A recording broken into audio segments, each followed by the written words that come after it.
I've been dying to get my next guy on because here in Philadelphia, people are starting to make comparisons. And as we do this, I can't wait when Randy Cross hears this. Before I bring him on, hang on here. They're now making comparisons of Steve Young to Jalen Hurts. And I got to bring Randy Cross in on this one now. Sure.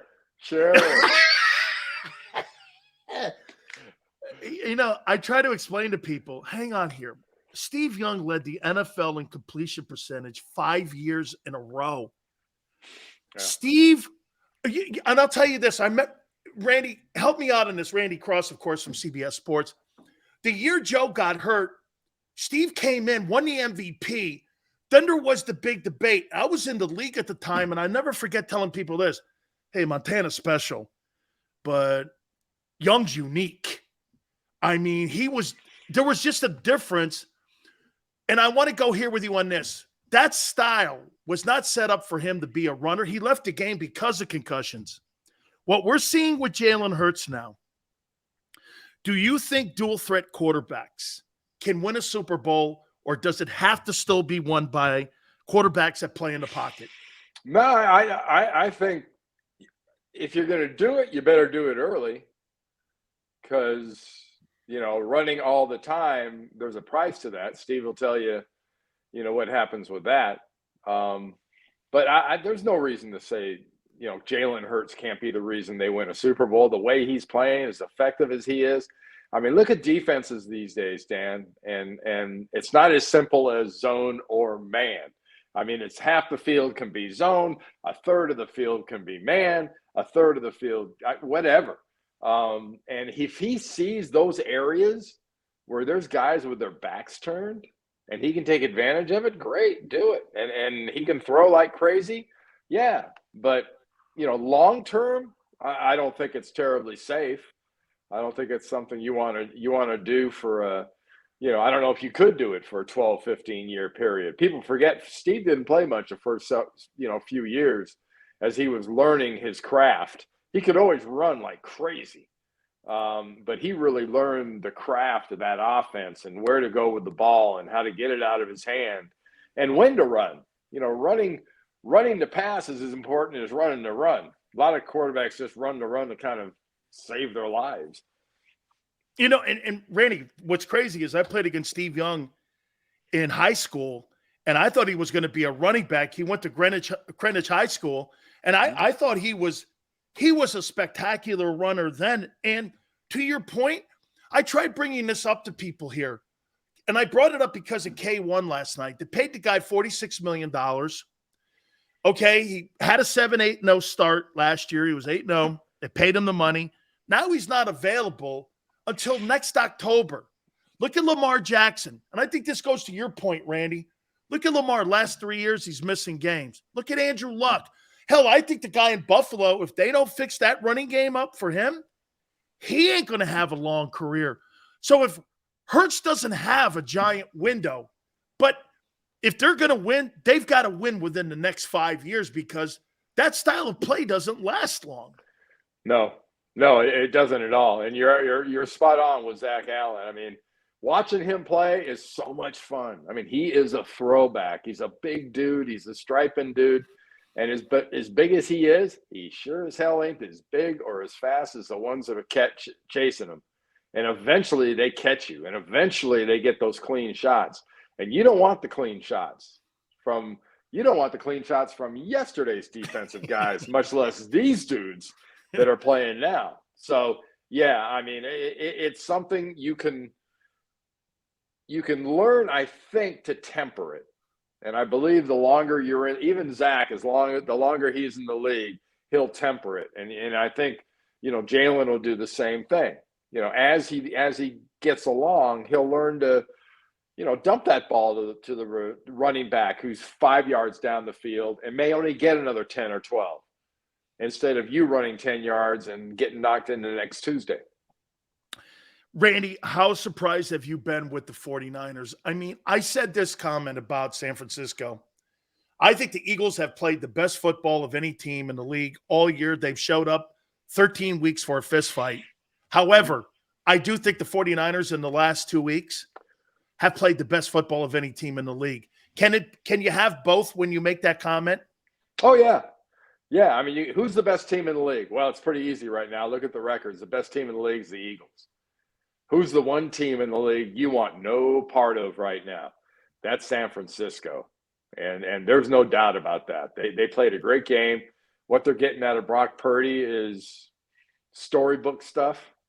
Who was that guy you had? Who was that guy you had who transferred to a 700 schools and played behind Joe? He was a Michigan State guy or something. You guys had this guy before Steve showed up. Man, I can't remember who the guy you had back there. Not bad Bob Galliano. Not Galliano. The guy, there was this other guy that you guys would have, some of these guys that just popped in there, and every time Joe got hurt, then you guys made the trade with the Bucks to get Young. But there was a guy who made a shitload of transfers and showed up in San Francisco, and that guy won. I don't know if I've ever seen anything like this in San Francisco with this kid Purdy. No, and early on, it really killed me with so many, it's the same people that live and die by metrics, where you also have to live and die by opening your big yap and saying something stupid. And they were talking about, and I won't attribute it to the actual person, but I will quote them off name. Oh, well, there's a reason this guy was Mr. Irrelevant. Well, okay, you want to explain to me why Brock Purdy was Mr. Irrelevant and he can do what he's done over the last couple games? Please enlighten me on that. And could you tell me why Tom Brady was drafted so late? Poor evaluation. It's simple. They're stupid. They're not as smart as they think. It's a very, very inexact science. You want to say, I make, all these front office guys make all this money. Great.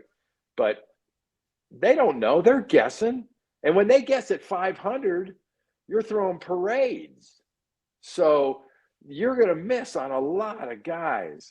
And I think it's great to see what Brock Purdy's doing, but there's no way to figure into player evaluation just the motivation of getting a shot, the motivation of what can I do with this opportunity. And some guys react well. Some guys tighten up. I mean, they absolutely freeze up.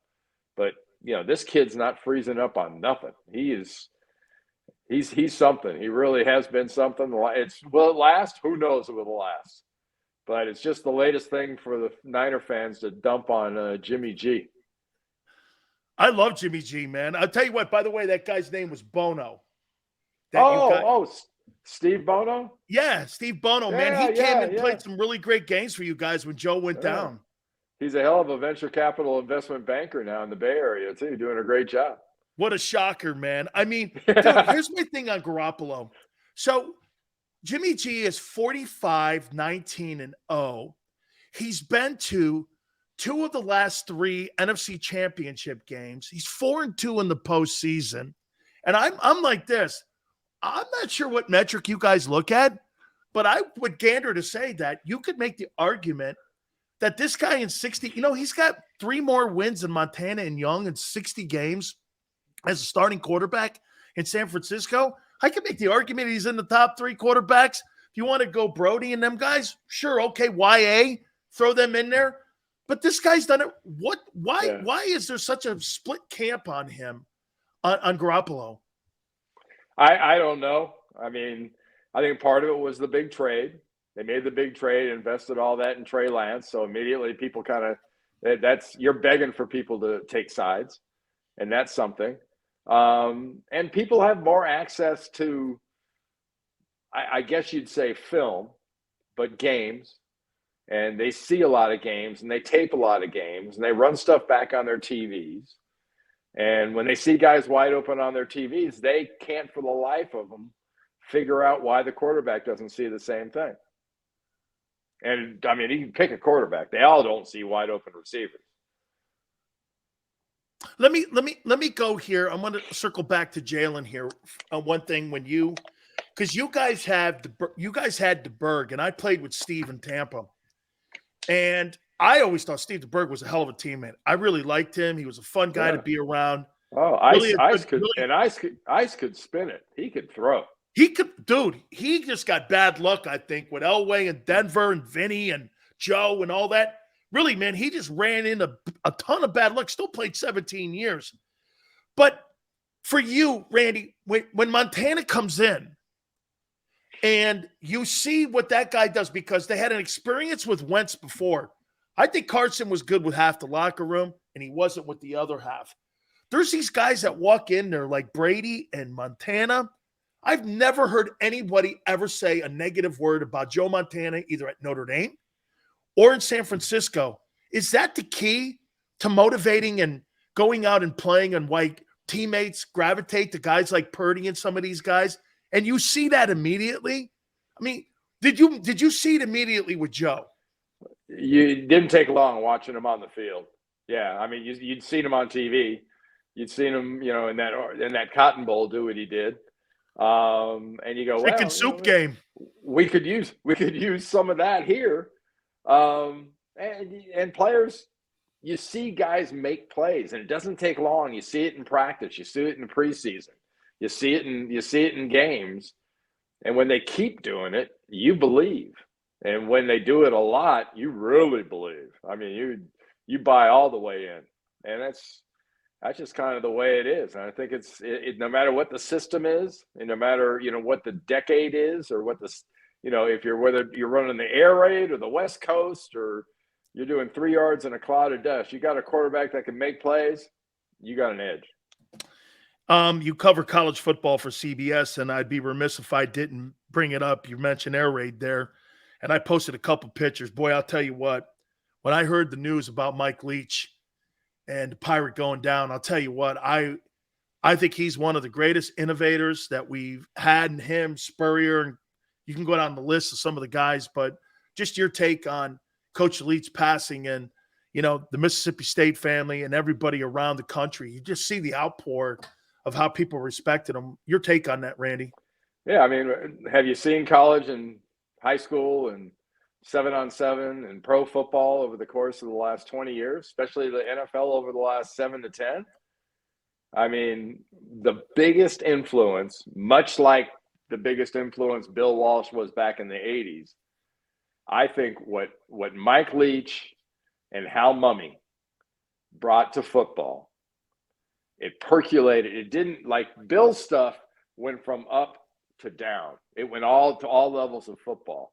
This kind of started down below. That started in Texas high school football, and it got into, when Mumme and Leach started doing this stuff in college, they were laughed at. Look at those splits. Well, where are those receivers? They're way out to the sidelines. Well, look at games now on every level.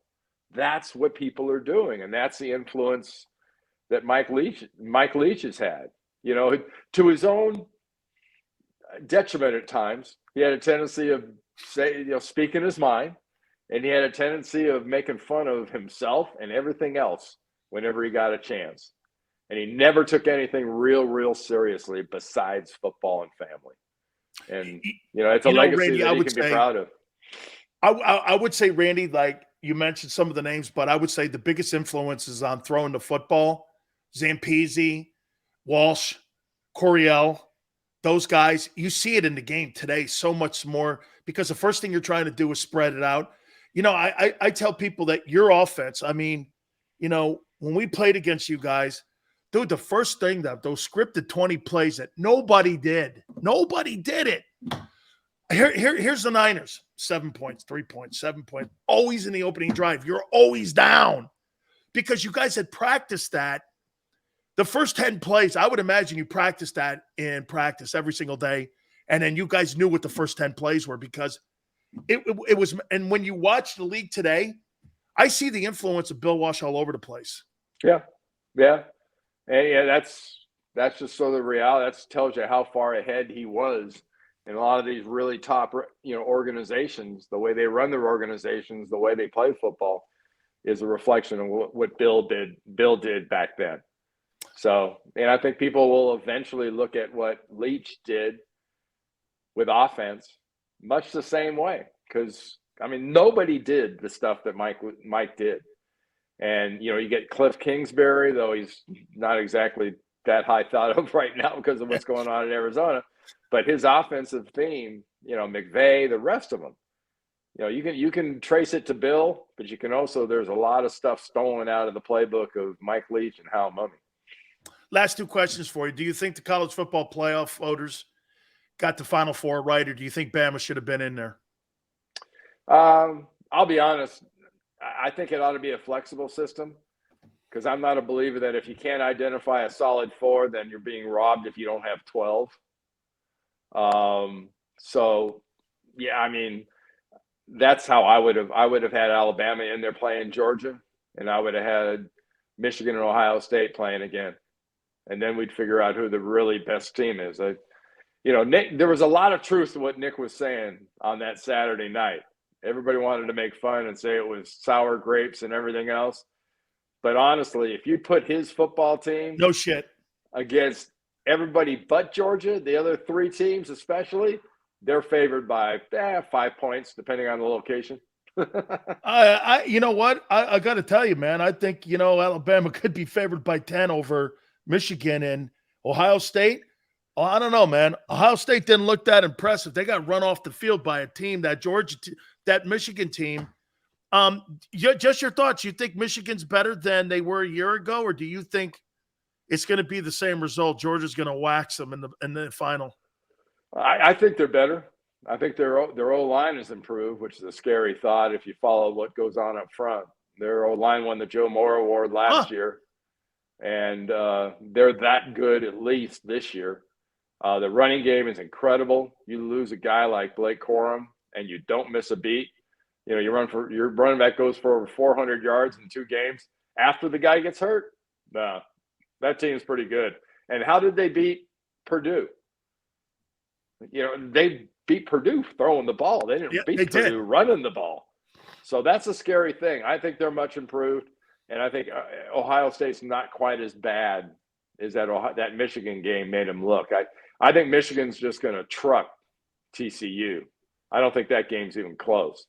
And I think Georgia, Ohio State will end up being 10-14, but it's going to be tight till late in the fourth quarter because I think Ohio State's pretty good. Yeah, I think this is going to be an interesting Final Four here.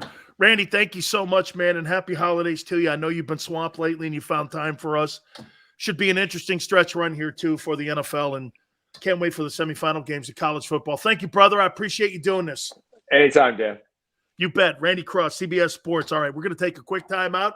Keep it right here on the National Football Show. Post-game show with Seth Joyner. I knew that they had a running game. Derek Gunn. He has put in the effort. Devin Caney. Had we not won the Super Bowl, what would we be saying? And Mike Missinelli. Well, you know who Philly is. Post-game, now streaming on the 6ABC family of apps.